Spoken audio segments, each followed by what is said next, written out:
नमस्कार, जोहार। झारखंड का एकमात्र सरकारी न्यूज चैनल क्लीन न्यूज में आपका स्वागत है। समस्या किसान से जुड़ा हो या हो पारा शिक्षकों का मुद्दा, हर खबर पर होगी हमारी पैनी नज़र। सभी खबर सिलेक्टेड और काम की है, तो वीडियो के अंत तक बने रहें। साथ ही आप न्यूज को किस गांव या शहर से देख रहे हैं, हमें कमेंट में ज़रूर बताइए। आज का लाइक हम 100 रखते हैं, उम्मीद है कि आप इसे पूरा करेंगे। और रोजाना पंचायत चुनाव का अपडेट पाने के लिए चैनल को सब्सक्राइब कर बेल आइकन को प्रेस करें। तो चलिए जानते हैं आज का मुख्य समाचार। प्रधानमंत्री नरेंद्र मोदी झारखंड के देवघर में बाबा बैद्यनाथ की पूजा करने वाले देश के पहले पीएम होने का बनाया रिकॉर्ड। प्रधानमंत्री नरेंद्र मोदी ने झारखंड की बाबा नगरी देवघर में सौगातों की बारिश कर दी। देवघर एयरपोर्ट का उद्घाटन समेत 16,000 करोड़ की योजनाओं का उन्होंने तोहफा दिया। इसके साथ ही 12 ज्योतिर्लिंगों में से एक बाबा बैद्यनाथ धाम में पूजा अर्चना करने वाले देश के पहले प्रधानमंत्री होने का रिकॉर्ड भी उनके नाम दर्ज हो गया। आपको बता दें कि डॉक्टर राजेंद्र प्रसाद ने राष्ट्रपति बनने के बाद 1952 में देवघर बाबा धाम में पूजा अर्चना की थी। प्रधानमंत्री नरेंद्र मोदी ने शॉर्टकट की राजनीति करने वालों से सचेत रहने का किया आग्रह, बाबा धाम को स्वच्छ रखने की अपील। देवघर पहुंचे पीएम नरेंद्र मोदी ने बाबा धाम को स्वच्छ बनाए रखने की अपील लोगों से की। इस दौरान लोगों से स्वच्छता का संकल्प लेने का भी आह्वान किया। वहीं विपक्ष पर निशाना साधते हुए उन्होंने शॉर्टकट की राजनीति करने वालों से सावधान रहने की अपील की। कहा कि शॉर्टकट की राजनीति देश को तबाह कर देती है। भारत में हमें ऐसे शॉर्टकट अपनाने वाले राजनीति से दूर रहना है। शॉर्टकट वालों को न मेहनत करनी पड़ती है और न ही उन्हें दूरगामी परिणामों के बारे में सोचना पड़ता है। देवघर कॉलेज में प्रधानमंत्री को सुनने के लिए 1 लाख से ज़्यादा लोग थे तैयार। स्थल पर किया गया था खास इंतजाम। प्रधानमंत्री नरेंद्र मोदी देवघर पहुंच चुके थे। थोड़ी देर बाद पीएम नरेंद्र मोदी एयरपोर्ट का उद्घाटन किए, साथ ही साथ कई अन्य योजनाओं का शिलान्यास किए, उद्घाटन भी किए। इसके बाद बाबा मंदिर में पूजा अर्चना किए। भगवान भोलेनाथ के दर्शन के बाद वे देवघर कॉलेज मैदान पहुंचे, जहां उन्हें सुनने के लिए 1 लाख से ज़्यादा लोग पहुंचे थे। जल्दी करें, जेएसएससी ने फोटो व हस्ताक्षर अपलोड करने का दिया अंतिम मौका, जानी आखिरी तारीख। झारखंड सामान्य स्नातक योग्यताधारी संयुक्त प्रतियोगिता परीक्षा के 5,342 अभ्यर्थियों को फोटो व हस्ताक्षर अपलोड करने के लिए अंतिम अवसर दिया गया है। झारखंड कर्मचारी चयन आयोग की ओर से वैसे अभ्यर्थियों की तस्वीर व हस्ताक्षर अपलोड करने के लिए 12 जुलाई से 18 जुलाई की मध्य रात्रि तक अपलोड की वेबसाइट पर लिंक उपलब्ध कराया जाएगा। आयोग ने स्पष्ट किया है कि फोटो व हस्ताक्षर अपलोड किए बगैर आवेदन की प्रक्रिया पूरी नहीं होती है। इसके अभाव में आयोग की ओर से संबंधित अभ्यर्थियों की अभ्यर्थिता पूर्ण बहाल नहीं की जाएगी। इसके लिए अभ्यर्थी स्वयं उत्तरदायी होंगे। इसके बाद किसी प्रकार का दावा मान्य नहीं होगा। नागरिक उड्डयन मंत्री ज्योतिरादित्य सिंधिया का बड़ा ऐलान, झारखंड में जल्द होंगे 5 एयरपोर्ट। प्रधानमंत्री नरेंद्र मोदी मंगलवार को झारखंड के देवघर पहुंचे। यहां देवघर एयरपोर्ट का उद्घाटन करने के बाद वह एयरपोर्ट गुलजार चले गए। देवघर एयरपोर्ट से उड़ान शुरू होने के बाद देश के बाहर भी 25 देशों में कनेक्टिविटी बढ़ेगी। पीएम मोदी के साथ देवघर पहुंचे नागरिक उड्डयन मंत्री ज्योतिरादित्य सिंधिया ने कहा कि बड़ा ऐलान किया। केंद्रीय मंत्री ने बताया कि झारखंड में अब जल्द ही 5 एयरपोर्ट होंगे। ज्योतिरादित्य सिंधिया ने बताया कि बोकारो, दुमका और जमशेदपुर में भी एयरपोर्ट बनेगा। प्रधान सचिव के तबादले पर राजभवन ने जताई नाराजगी। मुख्य सचिव से पूछा किन परिस्थितियों में हुआ ट्रांसफर। झारखंड सरकार ने भारतीय प्रशासनिक सेवा के 18 अधिकारियों का स्थानांतरण और पदस्थापन किया। योजना और विकास विभाग के सचिव राहुल शर्मा को राज्यपाल के प्रधान सचिव का अतिरिक्त प्रभार सौंपा गया है। अब राज्यपाल के प्रधान सचिव के तबादले को लेकर राजभवन और सरकार में तल्खी देखने को मिल रही है। राजभवन राज्यपाल रमेश बैस के प्रधान सचिव के स्थानांतरण को लेकर काफी गंभीर है। रांची स्मार्ट सिटी में पत्थरों की नीलामी कर रही है सरकार, निकला टेंडर। रांची के धुरवा में रांची स्मार्ट सिटी का काम जारी है। अब सरकार ने स्मार्ट सिटी एरिया में भंडारित पत्थरों को नीलाम करने का फैसला लिया है। स्मार्ट सिटी में 58,256 घन मीटर में भंडारित पत्थर होने की जानकारी दी गई है। 25 जुलाई के दोपहर 1 बजे रांची जिला प्रशासन की निगरानी में अपर जिला दंडाधिकारी विधि व्यवस्था रांची की अध्यक्षता में आम नीलामी की प्रक्रिया शुरू की जाएगी। नीलामी में ऐसे लोग या ऐसे संस्था ही शामिल होंगे जिनके पास खनन व्यवसाय का लाइसेंस हो। इसके अलावा भी कई तरह की शर्तें की गई है। धनबाद में 15 और 16 जुलाई को किया जाएगा प्रखंड स्तरीय फुटबॉल प्रतियोगिता का आयोजन। इंटरनेशनल फुटबॉल टूर्नामेंट का आयोजन 61वां Subroto cup international football tournament का आयोजन 1 सितंबर से 17 अक्टूबर 2022 तक नई दिल्ली में किया जाएगा। वहीं 1 अगस्त से 4 अगस्त 2022 तक प्रमंडल स्तरीय प्रतियोगिता का आयोजन किया जाएगा। इसकी जानकारी देते हुए जिला खेल पदाधिकारी ने बताया कि प्रमंडल स्तरीय प्रतियोगिता में जिले की अंडर 14 17 बॉयज और अंडर 17 गर्ल्स टीम का चयन करने के लिए 15 व 16 जुलाई को सभी प्रखंड में प्रखंड स्तरीय सुब्रतो कप फुटबॉल प्रतियोगिता का आयोजित किया जाएगा। प्रतिबंधित पॉलीथीन को लेकर धनबाद नगर निगम ने चलाया अभियान, जुर्माना वसूला।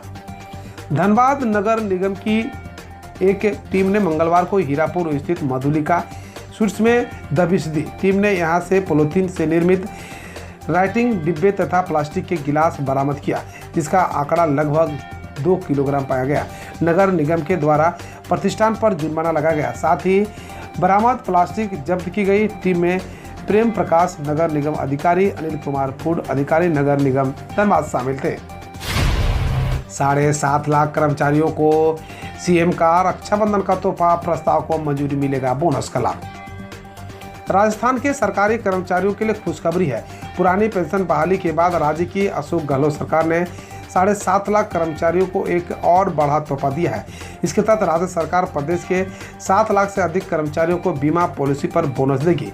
राजस्थान सरकार ने राज्य कर्मचारियों को उनकी बीमा पॉलिसी पर वित्त वर्ष 2019-20 के लिए बोनस देने का प्रस्ताव को मंजूरी दे दी गई है।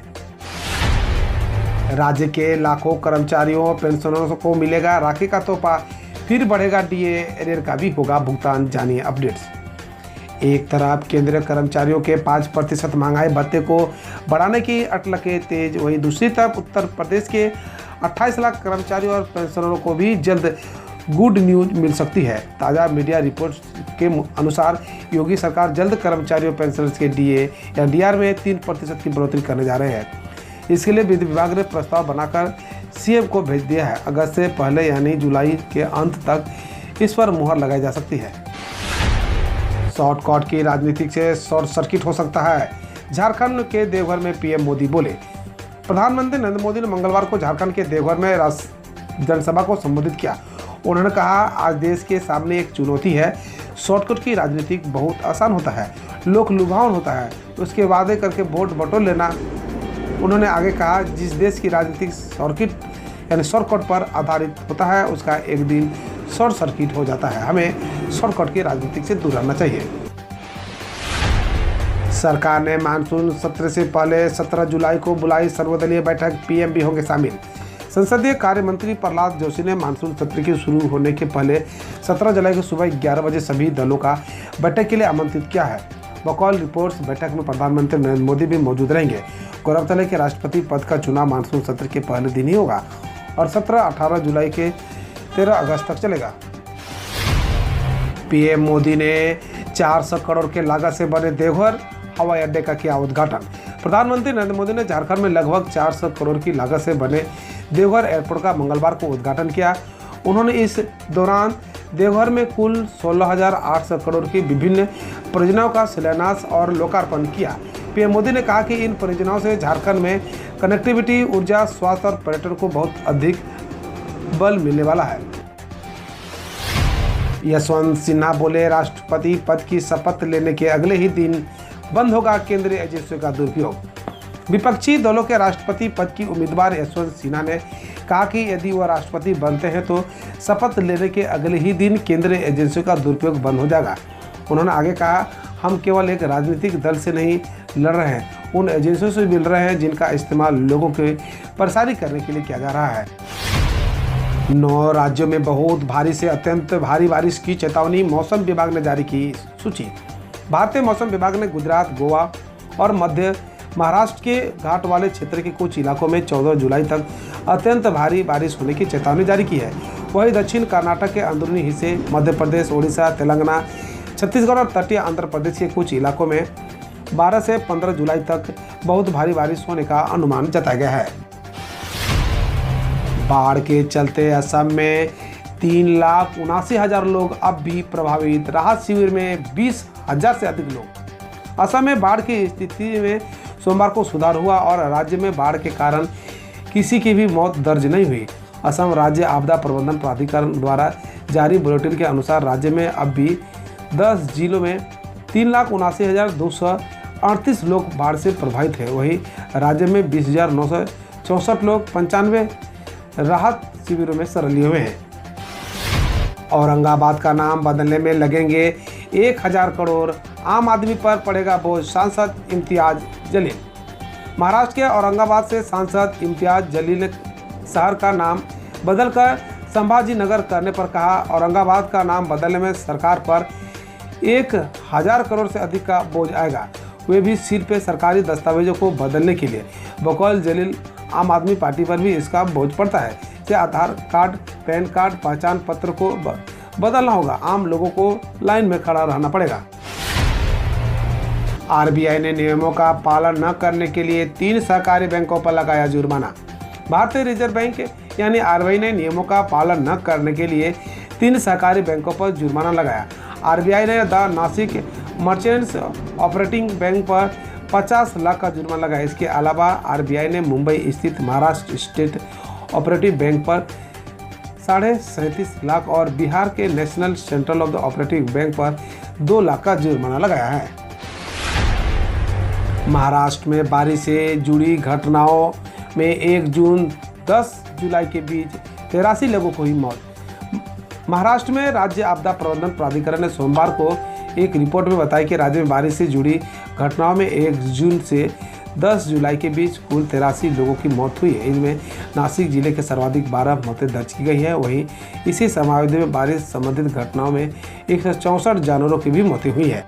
हम रोज ऐसे ही न्यूज लाते रहेंगे, तो यदि आपने अभी तक क्लीन न्यूज को सब्सक्राइब नहीं किया है तो पहले फटाफट सब्सक्राइब कर लें, साथ ही बेल आइकन को दबा दें ताकि कोई अपडेट मिस ना हो।